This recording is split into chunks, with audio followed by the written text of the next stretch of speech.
தேவனுக்கே துதி கனமையுமே உண்டாவதாக. அன்பான யூடியூப், ஃபேஸ்புக், வாட்ஸ்அப் நண்பர்களே, உங்கள் யாவருக்கும் ஆண்டவராய் இயேசு நாமத்திலே தேவக்கரம் ஊழியங்கள் சார்பாக இந்த 5 நிமிட செய்தி நிகழ்ச்சி உங்களை வாழ்த்து வரவேற்கிறேன்.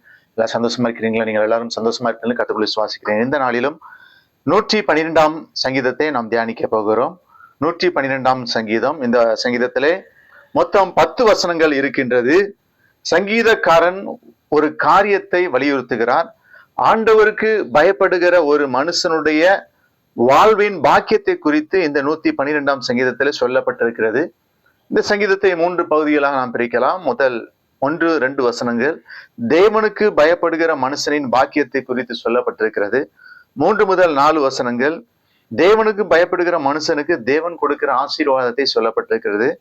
5 முதல் 10 வசனங்கள் தேவனுக்கு பயப்படுகிற மனுஷனுடைய ஈகை குணம், அதன் ஆசீர்வாதத்தை குறித்து இங்கே சொல்லப்பட்டிருக்கிறது. பரிசுத்தவான்கள் அனைவருமே தேவனுக்கு பயப்பட்டார்கள். ஆபிரகாமை குறித்து தேவனை சொன்னார், நீ தேவனுக்கு பயப்படுகிறவன் என்று. ஈசாக்கும் யாக்கோபு யோசேப்பும் தேவனுக்கு பயந்தவர்கள் என்று சொல்லி நாம் பார்க்கின்றோம்.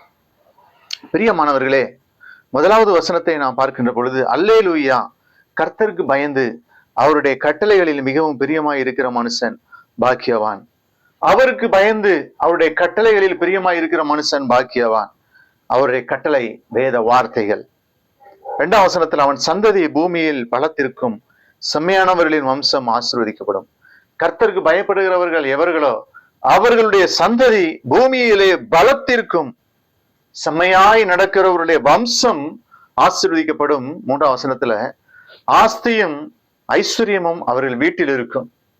இதான் கர்த்தருக்கு பயப்படுகிற வாழ்க்கையிலே உண்டாகிற நன்மைகள், ஆசீர்வாதங்கள். ஆஸ்தியும் ஐஸ்வர்யமும் அவன் வீட்டில் இருக்கும், அவனுடைய நீதி என்றைக்கும் நிற்கும். பிரியமானவர்களே, இதான் ஆண்டவர் கொடுக்கிற ஆசீர்வாதம், ஐஸ்வர்யம். வேதம் சொல்லி, என் தேவன் தம்முடைய ஐஸ்வர்யத்தின்படி உங்கள் குறைகளை எல்லாம் கிறிஸ்து இயேசுக்குள் மகிமையிலே நிறைவாக்குவார். 4ஆம் வசனத்துல, செம்மையானவர்களுக்கு இருளிலே வெளிச்சம் உதிக்கும், அவன் இரக்கமும் மன உருக்கமும் நீதியும் உள்ளவன். இருளிலே வெளிச்சம் உதிக்கும் செம்மையானவர்களுக்கு. பிரியமானவர்களே, நாம் செம்மையாய் நடக்க வேண்டும் என்று சொல்லி தேவன் விரும்புகிறார். இறங்கி கடன் கொடுத்த 5ஆம் வசனத்துல, தன் காரியங்களை நியாயமானபடி நடப்புகிற மனுஷன் பாக்கியவான், அவன் என்றென்றைக்கும் அசைக்கப்படாதிருப்பான். பிரியமானவர்களே, நாம் அசைக்கப்படுவதில்லை.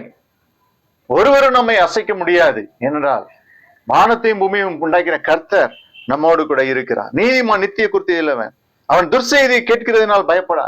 ஆமேன். துர்செய்தியை கேட்கிறதுனால பயப்பட மாட்டான். அவன் இருதயம் கர்த்தரை நம்பி திறனா இருக்கும். பிரியமானவர்களே, உலகத்தில் நடக்கிற காரியம் பாருங்க. அங்க நல்ல நடக்க, அங்க இங்க நல்ல நடக்க, அங்க பூமி எதிர்ச்சி, இங்க இவ்வளவு ஆக்சிடென்ட், இத்தனை மக்கள் மறித்து. ஆனாலும் அவன் கர்த்தரை பயப்படும் மனுஷன் என்ன செய்வான்? துர்செய்தியை கேட்கிறதுனால் பயப்படான். அவன் இருதயம் கர்த்தரை நம்பி திடனாய் இருக்கும். அவன் இருதயம் 8ஆம் வசனத்துல உறுதியாய் இருக்கும், உறுதியாய் இருக்கும். அதான் ஆசீர்வாதம்.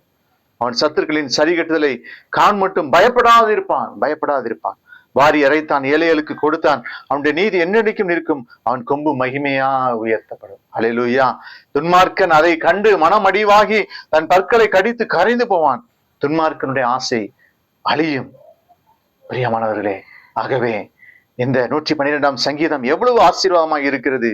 பிரியமானவர்களே, கர்த்தர் இந்த வார்த்தையை ஆசீர்வதிப்பார்கள். ஆண்டவரே, வசனத்தை கேட்ட பிள்ளைகளை ஆசீர்வதியும். இயேசு நாமத்தில் ஜெபிக்கிறோம். தேங்க்யூ.